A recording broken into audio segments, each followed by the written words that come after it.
Hi everyone, and welcome to today's Global IELTS Masterclass. My name is Gemma and I'm from IDP IELTS in Australia. Today we're joined by Teena, an IELTS expert with 18 years experience in IELTS, for a masterclass in IELTS speaking. If you have any comments or questions for Teena about IELTS speaking today, please leave them in the Zoom Q&A box, or if you're joining us on Facebook, please leave your comments in the comment section and we'll try and answer as many as we can today. All right, I'll hand over to you, Teena. Thank you. Thank you, Gemma.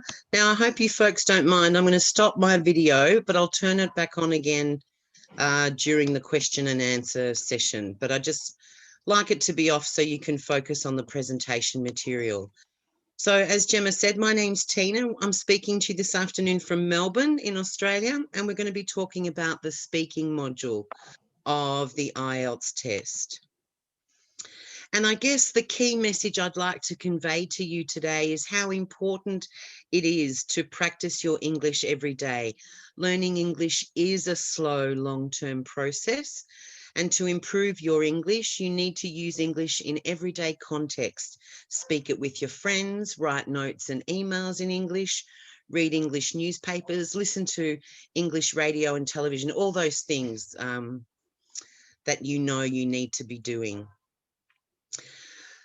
A lot of our test takers tend to do a lot of practice tests during their preparation, which is great, or they'll take an IELTS preparation course.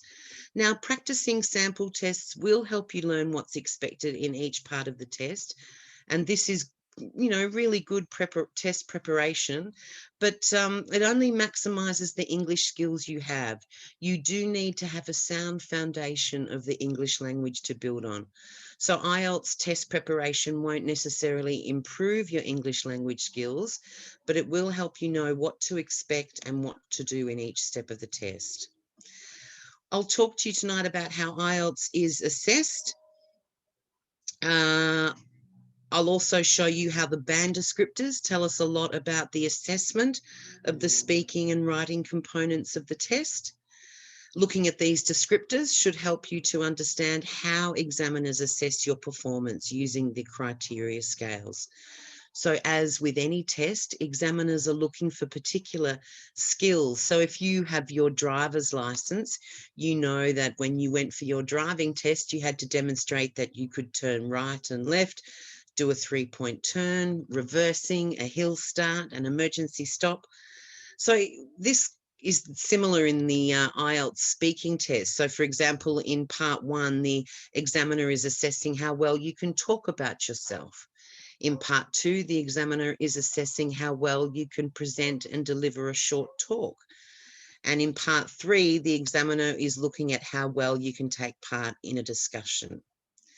So each component of the IELTS test has different types of questions that require particular skills to answer. So this is one of the reasons why IELTS is respected as a valid test of English proficiency.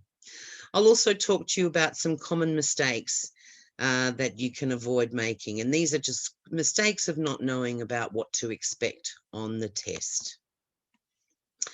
So in this session, we'll focus on the 2 types of IELTS test delivered, academic or general training, which in your preparation, you'll need to decide which module is best suited for you.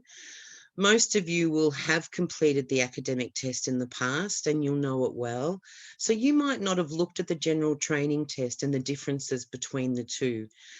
The difference between the 2 modules is the reading and the writing. The listening and the speaking test is the same whether you do academic or general training. Now, the version of IELTS you take and the score you need will depend on your visa requirements. So you need to research what the requirements are of the institution at which you plan to study at, or your employer or your profession.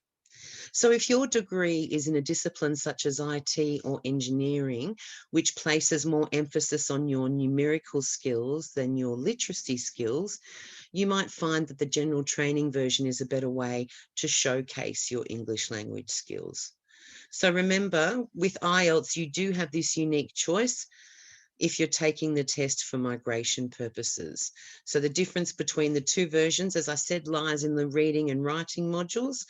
They have different subject matters and different skills required for each version. All right, so let's move on to the speaking module. That's what we're going to be looking at today. But first, let me ask you, how often do you use English at home when you're chatting about things such as food, hobbies, and sport? Is it every day, 2 or 3 times a week, once a week, or rarely? So you can enter in your answers or have a think about that question, and we'll come back to it in a moment. So let's have a look at a breakdown of the speaking test. Now, one of the wonderful advantages of having an IELTS speaking test is that you have face-to-face contact with a real-life examiner, a real-life human being. You're not speaking into a computer, and this allows for real-life communication between the candidate and the examiner. As I mentioned before, examiners are listening for different language skills in each part of the test, excuse me. So in part 1, your ability to talk about yourself, so your likes and your dislikes. Now in part 1, it's very important to be able to answer the question why. So be prepared to give your reasons and give extended answers, because the examiner, particularly when talking about what you like and dislike, the examiner will ask you why. Part 2 is how well you're able to organise and present a short talk. So you'll be asked to talk about a topic for up to 2 minutes, which doesn't sound like a long time, but it actually is quite a long time. And part 3 is your ability to participate in a two-way discussion. So it's more relaxed and it's more like a conversation. Now, as you can see there on the screen, there are timings set for each part of the test because it is a standardized test. So sometimes the examiners may have to stop or interrupt candidates, and they'll do this by saying thank you. And that's the polite way of getting you to stop talking. So if the examiner has said thank you to you a couple of times, it's not because you've done anything wrong. It's just that timing dictates that the test needs to move on. So this is perfectly normal if you're interrupted by the examiner. So please don't worry. Now, for those of you who are joining us on Zoom, I think you might have had an opportunity to participate in this poll, and I'm not sure if the results are going to be shown about who responded, but how often do you use English at home? I'm hoping that most of you said every day or 2 or 3 times a week. For those who are less than that, I'd like to encourage you to be practicing every day. It's really, really important. Now, on the IELTSessentials.com website, we have the public version of the band descriptors that look like this. These are the speaking assessment criteria. And in this section, we're going to have a look at 3 different speaking tests at different levels to give you an idea of what you need to do to achieve a band 7 or higher in the test. So this is very similar to what an examiner is using when they're assessing your performance during a speaking test. So you see there are 4 columns. They represent the criteria, and there are 9 rows which represent the band score. Well, actually 10 rows, including 0. But each of those 4 columns are worth 25% of your mark. So the way examiners assess your speaking ability is by matching your performance to the band descriptors. So here is the criteria for the marking of the speaking test. And as I said, each one counts for 25% of your mark. So we've got fluency and coherence. This means how far can you maintain a flow of speech? How often do you pause? Are they long pauses? Do you hesitate much? Or do you give false starts? Now, a false start is when you start to say something and you realize you've made a mistake and you have to start again. Examiners will also be listening to how well you use connecting words and signaling words to make the relationship between your ideas clear. Lexical resource is the range and accuracy of your vocabulary. So are you able to use a wide range of words to express yourself precisely? Or do you repeat the simple words? And are you using the correct style? That's also assessed in lexical resource. Grammatical range and accuracy is the range of your grammar. Are you using a mixture of simple and complex sentences? Do you use a wide range of tenses, and do you use them accurately? And if we move on to pronunciation, examiners are listening for how well you use pronunciation to convey and enhance meaning. They'll also be listening to hear how much strain your accent may cause for the listener. Now, all of the examiners are trained to listen to all different types of accents from all over the world. So all forms of standard English are acceptable in the IELTS speaking test.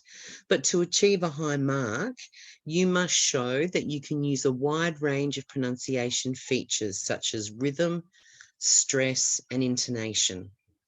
And make sure that you talk at an appropriate speed with a good control of individual sounds. So we're going to take a look now at 3 speaking tests.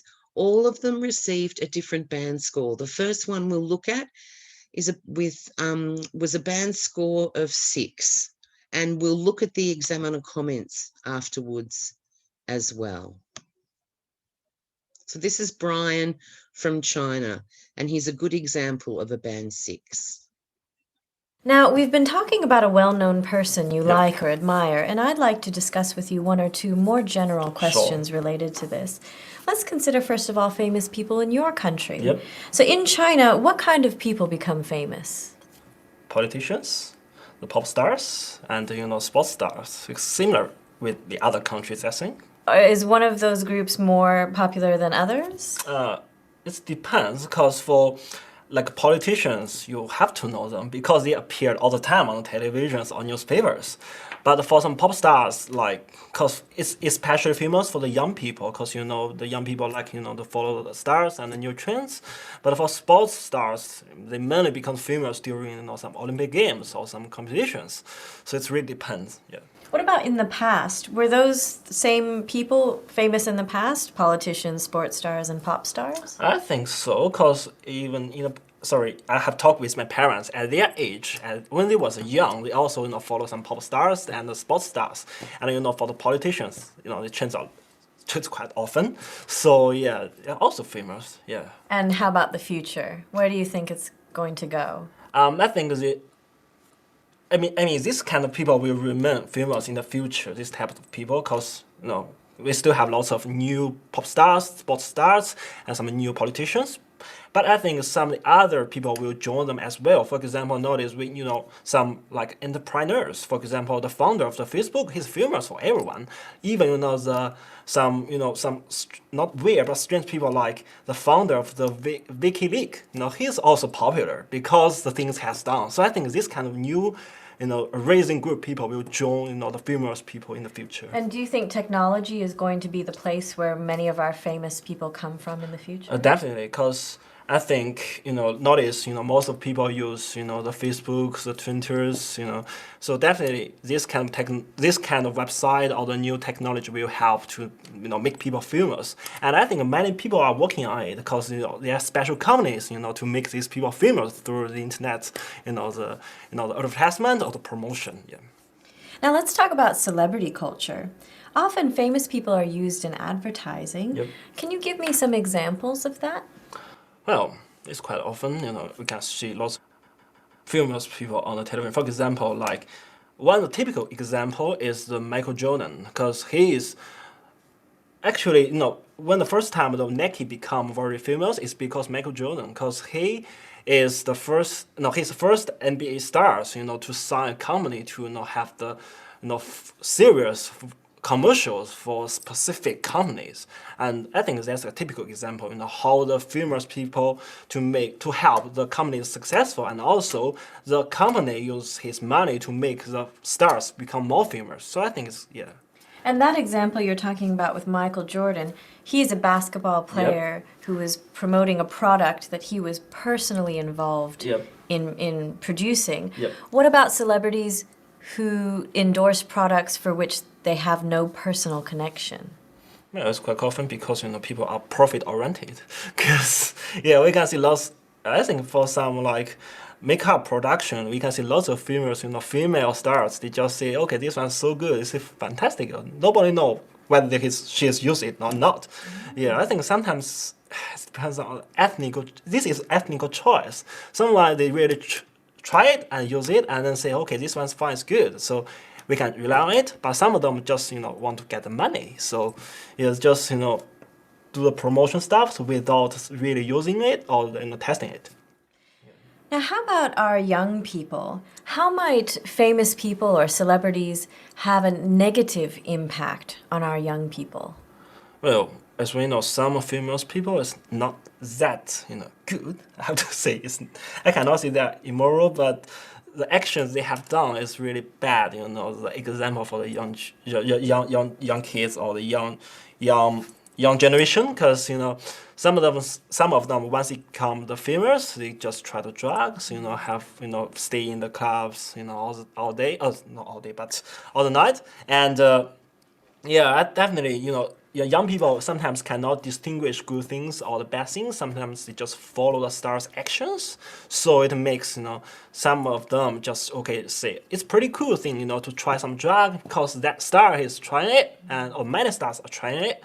Or it's pretty cool, to stay with girls all the time, different girls all the time. Some my, idol, he's doing the same thing. So I think it's pretty bad negative effects on the young people. Well, thank you very much. Thank you. That's the end of the speaking test. Thanks.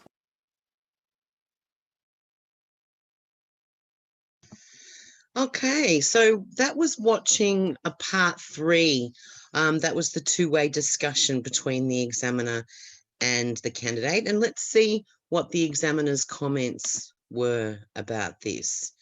Now, Brian achieved a band 6 in this sample, so we can see that he's willing to give extended answers, but sometimes there's a lack of coherence because he hesitates and he also repeats himself a little bit. He also overuses certain fillers such as well, like, cause instead of because, and yeah, he says yeah a lot as well. He does, however, use a reasonable range of linking words. So we hear some linkers such as, for example, actually, as a result. And he also uses his, and in regards to his, he also uses grammatical constructions well to introduce his ideas. So by having a hobby and by doing sports. So his fluency and coherence comes out at a band 6 there. The range of vocabulary is enough for him to be able to discuss topics at length, and he does show some ability to use less common expressions and collocation. So we hear phrases like get on very well with each other, increase money for the charity, good for the community, developed country, psychologically, physically. So he's got a good awareness of different word forms there as well. But sometimes he makes wrong word choices, even though his meaning is clear. And he does convey his ideas and opinions quite effectively. But those errors that we hear are fast speed work, relieve themselves after work, release their body pressures. But he isn't always aware of register or style, and sometimes he's a little bit informal, using words like gonna and wanna instead of going to and want to. Now, in regards to Brian's grammar, he does produce a range of structures and he uses a mix of simple and complex sentence form, but when he does try for those complex structures, his control isn't always good. So he leaves out pronouns, he leaves out articles, So they just want to get big car, big house, and that's the reason that forces them to work very hard than before. But his meaning is clear, but he's just making way too many errors to achieve higher than a band 6. Now, in terms of his pronunciation, it's generally clear, and there is some use of stress and intonation to convey meaning, but generally his intonation is flat. The rhythm is also a little mechanical. So some words are mispronounced, such as entrepreneur, and that leads to loss of clarity. So we heard whale for while, lera for leisure, and louts for lots. So he wasn't quite clear, and we weren't always able to follow him in regards to his pronunciation.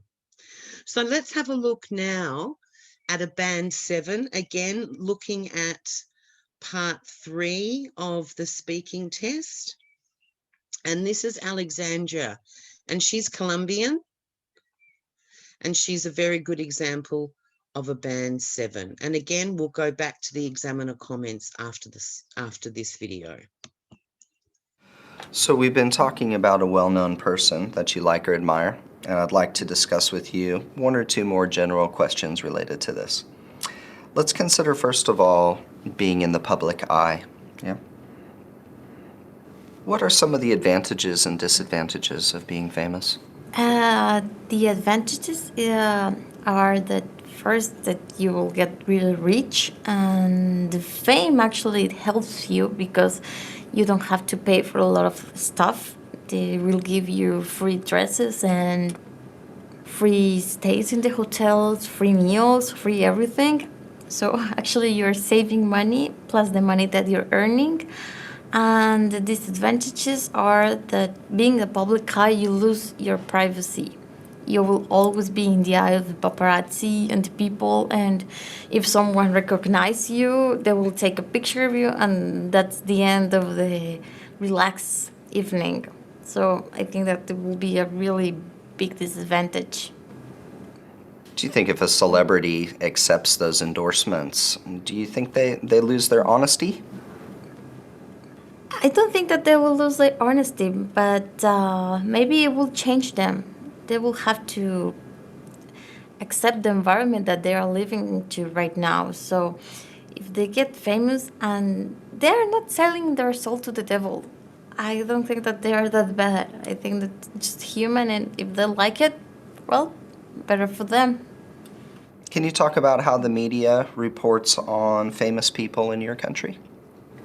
The reports of the media in my country, they are like half and half serious news and half entertainment. So the reports are often, but not that often. They don't have like big news if Shakira gets married or not. It's like a small news, but it gets bigger with the people, not with the media, because people start to talking about the news, not the media makes it big. Do you think more time should be spent on current events and political news? I think so, but I think that we also need a rest from the serious stuff, and we also need entertainment. So it will be a balance, because only bad news is not good for anybody. So I think that half and half it will be better. Why do ordinary people find the lives of celebrities so interesting? I think because if they see somebody that successful and rich failed or getting dumped or in jail, I think that we feel better about ourselves, because we think, okay, we might not be rich, but we are better than them. So I think that's why we like it so much, to see that kind of news. So you think most people want to see that celebrity fail? Maybe, or maybe depends. If you don't like anybody, you will like them fail. But if you really support one person, you will like them to be like really successful. Let's talk about celebrity culture. How does the media use famous people in advertising? In a lot of ways, because if people follows one person, for example, Justin Bieber right now in the Super Bowl, uh, the media will use it and publicists will use him as long as it takes, because if he's famous, the money return will be really high. Do you think people want to buy a product because the celebrity endorses that? It depends of the target, but if it's a smart target, it won't be happen like this. But if it's like a child or teenagers, they will follow anything if their leaders does it. You mentioned Justin Bieber. Are there any negative effects of young people becoming famous? Maybe not for the people that follows the famous people, but I think that it will be really bad for that poor guy. It's being famous at that young age, you don't know what is good and what is bad, and they will always turn bad. Thank you very much. This is the Okay. end of the speaking test. Thank you. Okay, that was Alexandria. So let's see what the examiner comments were for her. Now, in terms of her fluency and coherence, she gives extended and appropriate answers. So she's really quite fluent. She uses a good range of markers and linkers. So we hear phrases and words such as first, actually, I think so, for example, in a lot of ways. Now, she does hesitate at times, but that's not because she's searching for language to express her ideas. Instead, she pauses and she hesitates when she's trying to make her ideas clearer. Now, lexical resource was Alexandra's main strength. She uses a wide range of language, and we heard some lovely, less common idiomatic and colloquial language. So some beautiful phrases there, such as lose your privacy, selling their soul to the devil, getting dumped. She does make some mistakes, however, with some inappropriate word use. So we heard like a small news and at the end of the relaxed evening instead of end of the relaxing evening. But again, those mistakes were minor and we still understood what she was trying to say. Alexandra's grammatical range is good in both simple and complex structures, and she uses them flexibly. Some of her sentences are error-free, but however, she does make a number of mistakes with articles, mistakes with prepositions, subject-verb agreement, and verb tenses. So she said, if someone recognises you instead of if someone recognises you, if people follows instead of if people follow, you will take them fail instead of you will make them fail, and it won't be happen like this instead of it won't happen like this. So still quite a few errors are allowed to be made and you can still achieve a band 7. But again, your error-free sentences, there must be more error-free sentences than there are mistakes.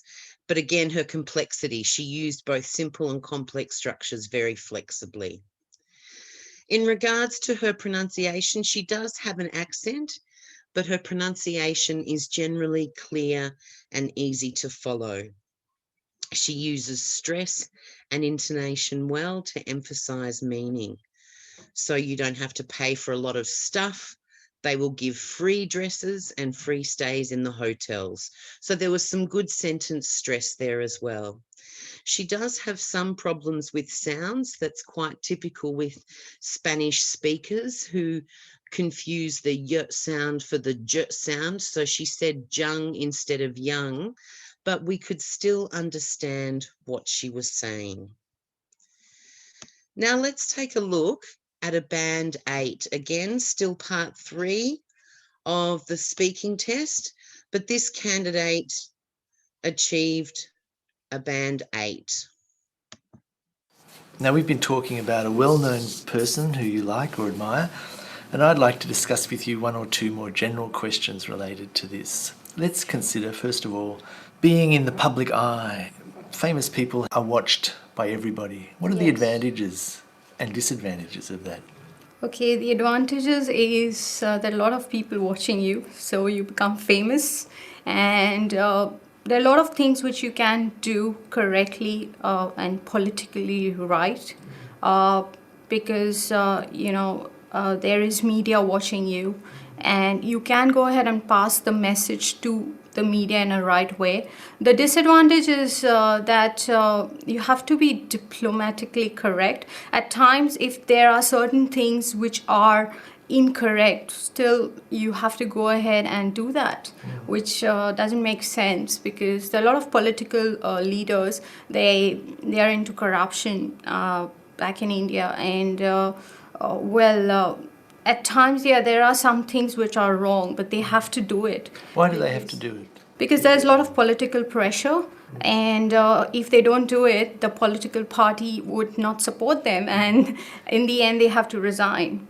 Do you think the media plays a role in that? What is the media's approach to reporting what famous people do? Well, media plays an important role. At times, media will actually show things which are not correct, or if you see it, it looks like, yeah, he's wrong, but that's not the case. So media plays a very important role. They portray in a wrong manner at times, and sometimes they do portray in a right manner. Can anything be done about that, do you think?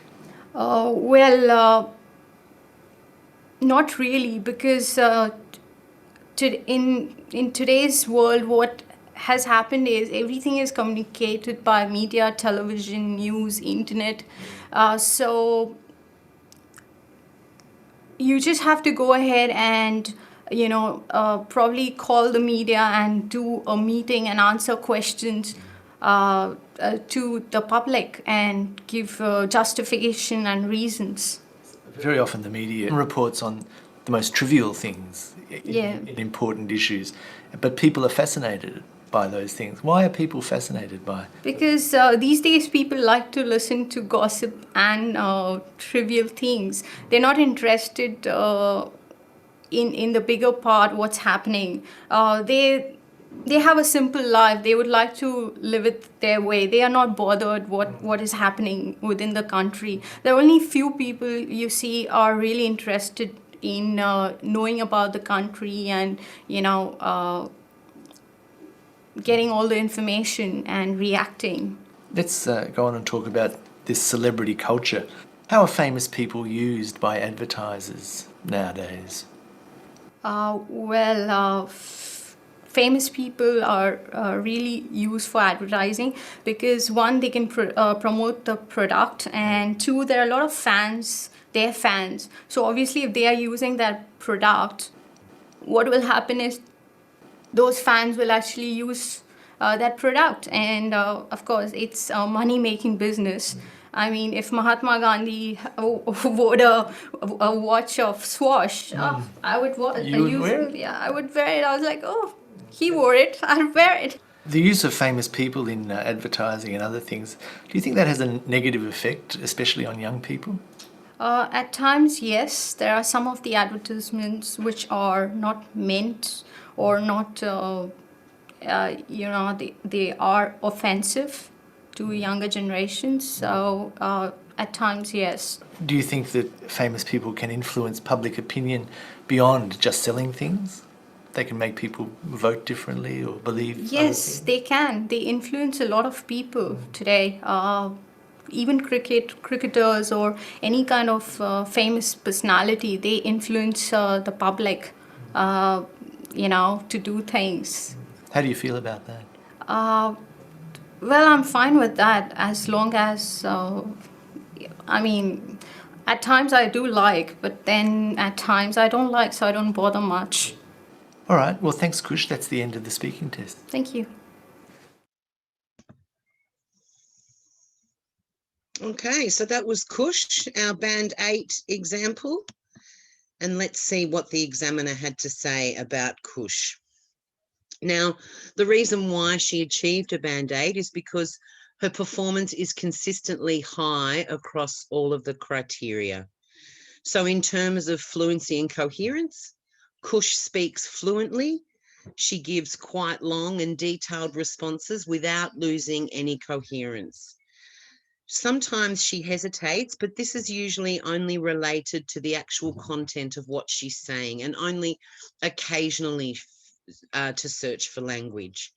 She uses fillers such as "you know" or "I mean" to cover up her hesitation. So it's always good to fill in those gaps with language rather than silence or simply saying when you're not sure about what to say. She also uses linking words and markers very naturally. So we heard some beautiful phrases such as "that's not the case" and "I'm fine with that." In regards to her lexical resource, it's very wide and it allows her to talk about a range of topics. And she can talk about those topics very flexibly and precisely, with giving many examples of an excellent range of vocabulary. So we heard political pressure, into corruption, today's world, promote the product, a money-making business. So again, her collocation and her word choice is very good. Only very occasionally does she make any mistakes. So she says, "do a meeting," or "in a right manner," or "in a wrong manner." And in regards to Kush's grammar, she uses a wide range of grammatical structures with a high degree of accuracy. She makes only minor errors and only occasionally. Kush uses pronunciation well to reinforce meaning with rhythm, stress, and intonation. She used all of those things very well. Only occasionally were there problems with word stress, and she did have some problems with the TH, the th sound, but again, very, very minor, and she was very, very easy to understand. So I hope that those 3 examples give you an idea of what skills are needed to achieve those higher band scores, because you saw a clear example of a band 6 and then a band 7 and a band 8. So just to recap on what I said in regards to the speaking test, in your preparation, you should be doing as much as you can in English before the test. So not only speaking it, but listening it and reading English. That will help with your vocabulary and also with your grammar structures. During the speaking test, it's natural to be nervous. And you might, well, I know for me, myself, when I'm nervous, I speak very quickly. So try to talk at a steady rate, not too slow or not too fast. Now, remember, in part 1 of the test, you'll be talking about your likes and your dislikes. But the first questions the examiners will ask you are usually about where you live or what you do. Now, it's really good to practice what you can say about where you live or what you do, but please avoid memorizing answers. You won't sound natural and you won't get marks for language which has obviously been memorized. Now, in part 2, you're given 1 minute preparation time to prepare what you're going to talk about for 2 minutes on the topic that you've been given. So write down key words that you can use for each of the points on the task card you are given. There are 4 bullet points. So this helps you to structure your 2-minute talk, and use the key vocabulary in your notes to develop each point. The 4th bullet point always asks you to explain something, and this is often the bullet point which gives you most to talk about. So use that 1 minute time. Now, if any time the examiner asks you a question and you're not sure of what to say, instead of just remaining silent or stammering and going, as you think about what to say, use language to fill in those gaps. So the examiner might ask you a question, you need a couple of seconds to think about it, so you can actually say, "Now let me think about that for a moment." Or you could say something like, "Gee, that's a good question. I haven't thought about that before. Just give me a second." And please avoid phrases such as how do you say or how to say. Remember that pronunciation is important. It accounts for 25% of your speaking mark. So don't sound flat, okay? Use stress and intonation to make your meaning clear. Now, if we refer back to Alexandra's performance, she did make a few mistakes, but she didn't allow that to stop her and she kept going. So if you realize that you've made a mistake and you can correct yourself, then please do so, because this shows the examiner that you know the right answers to say. But if you realize you made a mistake a while ago, don't worry about it. Just keep going.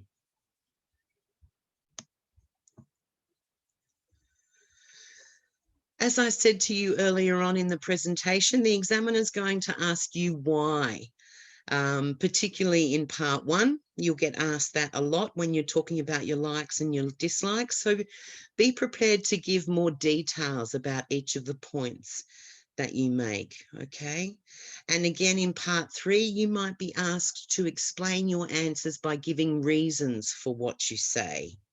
So try to weigh up both sides of the question and give examples to support the points that you make.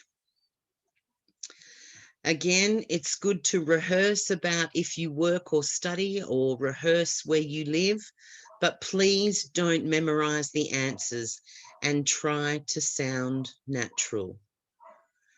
When you're giving your opinion, some really good phrases to introduce your opinion are, in my view, as far as I'm concerned, generally speaking, I'd say. These are wonderful phrases to introduce when you're giving to introduce your point of view.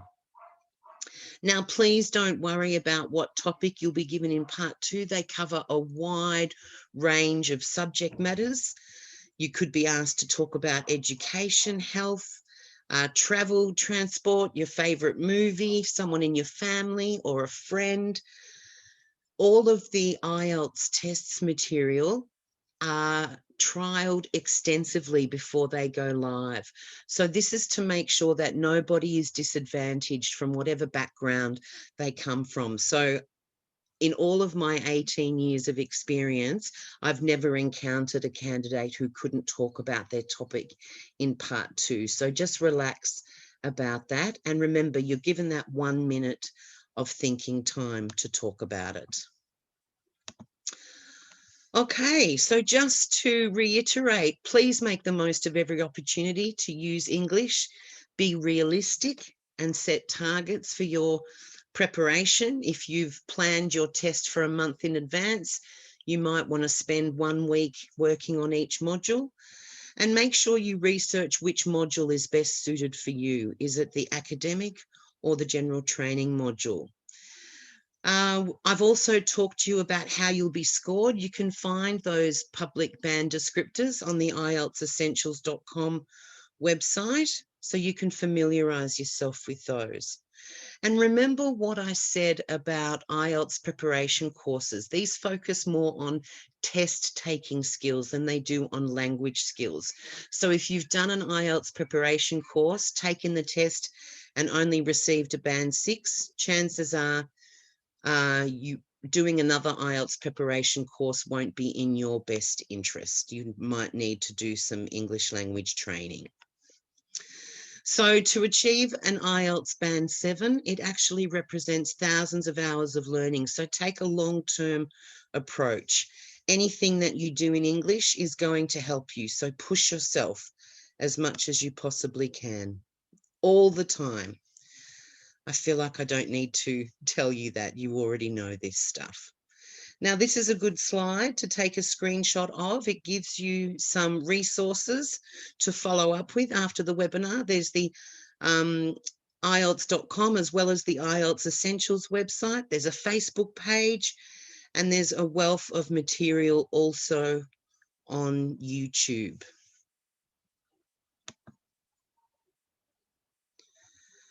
So you can join our free IELTS talks with our IELTS experts there and have your questions answered. So speaking of questions, I think we've reached question part of our presentation this evening. So let me just pop my camera on. Thank you, Teena. We've had quite a few questions come through on Facebook and Zoom, so I'll start reading some of them out for you. Okay. Starting off, someone's asked, using informal words such as gonna or wanna, will that affect my score? Well, it is a typically informal style, and it is slang. Remember that it's not a formal test per se, but these will affect your pronunciation scores because you're not pronouncing the words correctly. So just be mindful of that you might not achieve as high a score as you would think by using those slang words. Thank you. Now, another question has come in. Will my speaking examiner ever end the speaking test early if I'm unable to keep talking? Yes, that usually happens with particularly low-level candidates. And but the examiners are required to try to get as much language out of the candidate as they can. But it usually only happens with lower level candidates. And I'm talking like a band 2 or a band 3, where the examiner cannot get them to speak very much. But the examiner will try, and it's their job to try as hard as they can to get language out of the candidate. So it's very rare that the test will be ended under 11 minutes. The test is scheduled to run between 11 to 14 minutes, depending on how much the candidate can talk about. But it's very rare for a test to be ended under 11 minutes. Thank you. Now, someone's asked, how important is eye contact during the IELTS speaking test? Well, again, if you think about in real life, when you're talking to someone, we do maintain eye contact. So I'd like to hope that the examiner is looking at you and encouraging you and smiling at you and nodding their head as they're listening. So it would be quite normal for you to be looking at the examiner when appropriate. Thank you. Okay, now just reading some questions here. Someone's asked, if I make a grammatical error that I'm aware of and then correct myself, will that affect my score? Well, it's great if you're able to do that because you've heard yourself make a mistake, so you correct yourself. So that shows the examiner that you know the right thing to say. So that actually works in your favor. And even native speakers of English make grammatical mistakes and have to correct themselves at times. So it works, definitely works in your favor if you can do this. That's good to know. Okay, someone's asked quite a long question here. Is it better to keep talking to fill all of my 2 minutes in part 2, even if I don't know what to say, or should I just stop talking after 1 minute when I have finished all my ideas? I think it would be in your best interest to try and keep talking for 2 minutes because that's the time limit the examiners are required, or the examiners require you to speak for 2 minutes. So it's not up to you to decide when you stop. It's actually the examiner's decision. So the examiner will keep their eye on the time. You don't have to worry about the timing. And the examiner, usually when you've filled that 2 minutes, the examiner will say thank you. And that indicates when you've spoken for 2 minutes. But yes, please do your best to speak to 2 minutes. If you decide you finished at 1 minute, the examiner again will prompt you to encourage you to keep speaking. Thank you. Okay, someone's asked, in part 3, my English teacher has told me that I can't use personal words such as in my opinion or personal example. Is she right? No, I'm sorry to say that your teacher is not right. Because again, these are usual phrases that we would use when we're introducing our opinions. So that's fine to use phrases like that. Okay. Alrighty, someone's asked, is there a choice or an option where I can ask my examiner for another topic? Usually the examiners select the topic before the candidate enters the room. So I doubt that the examiner will change the topic. That has never happened in my experience. I haven't heard examiners talk about changing topics for candidates. But again, as I stressed before, the topics really are wide-ranging in their subject matter and very, very general. So I doubt that you would get something that you couldn't talk about. Thank you. Okay, this is an interesting question. Someone's asked, what happens if I swear in the IELTS speaking test? Well, again, it depends on the context and how it happens, because again, in general conversation, I wouldn't use serious swear words. I wouldn't drop the F-bomb, for example. That would be completely inappropriate. But sometimes, you know, swear words just crop up. And again, the examiner will get a sense or a feeling about, again, it depends on your level of English, and it all depends on what you're talking about, and the context is very important as well. So I can't give a definitive yes or a no answer to that, because sometimes if you're talking about what somebody else has said, you know, you might be quoting somebody else. So, you know, it might be appropriate to use a minor swear word. Like I said, no F-bombs, please. Okay, quite a few people have asked, you know, and this is a question we get a lot, what happens if I can't think of anything to say on the topic? What do you recommend? Well, I recommend, so for example, if they've given you the topic to talk about your favorite book, for example, and you don't read, you hate reading, you don't like reading at all, don't panic. When the examiner says, can you start speaking now, please? You can say, look, I've been given this topic to talk about my favorite book, but I actually hate reading. My sister loves reading, but I hate it. But I do love watching movies. So I'd like to tell you about my favorite movie. Remember, the speaking test is a test about communication. It's not a test about your knowledge. So if you're able to tell the examiner why you can't talk about it, but you can talk about something else instead, that will work in your favor. You won't be penalized for talking off the topic, and you won't be penalized if you don't talk about all those 4 bullet points. That doesn't matter. Okay. Now, someone's asked, can you define the difference between rhythm in speaking and intonation? Oh gosh, this is taking me back to my teaching days. The rhythm is basically when you're listening to my voice and you can hear that I'm generally speaking and putting word stress on some words, appropriate words like photograph or photographer, you can hear that there's different rhythm and word stress in those words.